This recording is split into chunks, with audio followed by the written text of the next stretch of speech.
Yo, what's up sa inyo, no? So, yun po, no? Ang topic natin sa ating vlog ngayon ay ang edukasyon susi sa pagtaguyod ng gender equality, no? Sa kasalukuyan kasi, ang usapin ng gender equality o pantay na karapatan ng bawat kasarian ay isa sa mga pangunahing isyong tinatalakay lamang sa pangunahing bansa. So, tinatalakay natin to ngayon hindi sa buong mundo, kung hindi para sa pangunahing bansa lamang sa ating bansa. Ito'y hakbang na isinasagawa ng iba't ibang sektor ng lipunan para sa gender equality.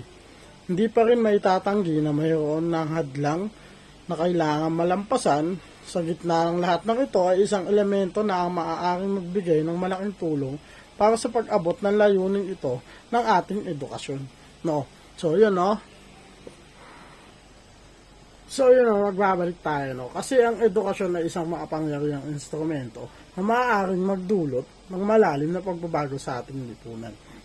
Sa pamamagitan ng edukasyon, maaaring magbago ang mga nakagawiang pananaw at paniniwala tungkol sa mga kahalagan ng bawat kasarian. Sa pamamagitan ng tamang impormasyon at kaalaman, kahalagahan ng pantay ng pagtingin at pagtrato ng bawat isa. So kasi kapag meron tayong edukasyon at meron tayong pinag-aralan, meron tayong magiging basihan sa atin sa pagturo kung paano natin maipapaliwanag ang pagiging equal ng bawat gender ng bawat isa, no?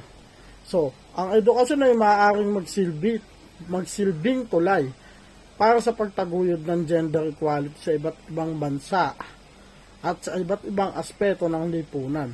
Sa pamamagitan ng pagtuturo ng mga aralin na nagtataguyod ng pantay na karapatan at oportunidad para sa lahat ng kasarian, maaaring mabuo ang isang lipunan ng walang diskriminasyon at perwisyo.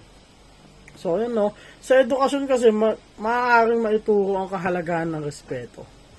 So, sa respeto kasi, pag meron tayo nito, magiging mas maayos at mas madali tayong mag-approach ng kahit na sinong may kasarian dahil sa pagrespeto natin sa kung anong nararamdaman at kung anong kasarian na mayroon sila. Kasi minsan makaka-offend tayo, di ba? Nakukuha niyo ako, guys. So, yun nga, di ba? Sa edukasyon na to, nagpapakita tayo ng mga positibong imahe, yan, gaya yan, di ba? Bawat kasarian, maaaring mabago ang stereotipong pananaw at maaaring mabuo ang isang lipunan na nagpapahalaga sa bawat kasarian. So, sa kabuuan, ang edukasyon ay isang mahalagang susi para sa pagtaguyod ng gender equality. Sa pamamagitan ng edukasyon, ang isang lipunan ay nagpapahalaga sa pantay na karapatan at oportunidad para sa lahat ng kasarian.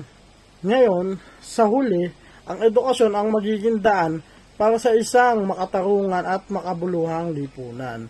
So, kung talakayin natin ang ating edukasyon para maging susi ng pagtaguyod ng gender equality. So, sa mundong patuloy na umuunlad at nagbabago, nagiging mahalaga ang usapin ng gender equality sa kabila ng mga hakbang na ginagawa ng iba't ibang sektor ng lipunan para sa gender equality.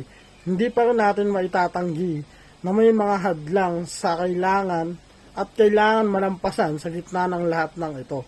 May isang elemento na maaaring magbigay ng malaking tulong para sa layunin ito. Ano ang elementong ito? Yun ang edukasyon. Ang edukasyon bilang isang malakas at epektibong instrumento ay may kakayahang magdulot ng malalim na pagbabago sa lipunan sa pamamagitan ng maaaring magbago ang mga nakagawian na pananaw at paniniwala.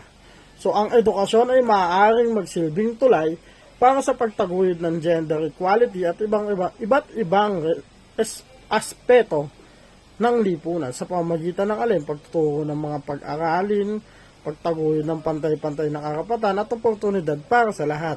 Maaaring mabuo ang isang lipunan ng walang diskriminasyon at perwisyo. So, sa mga susunod na araw, patuloy lang natin talakarin ang iba't ibang aspeto ng edukasyon.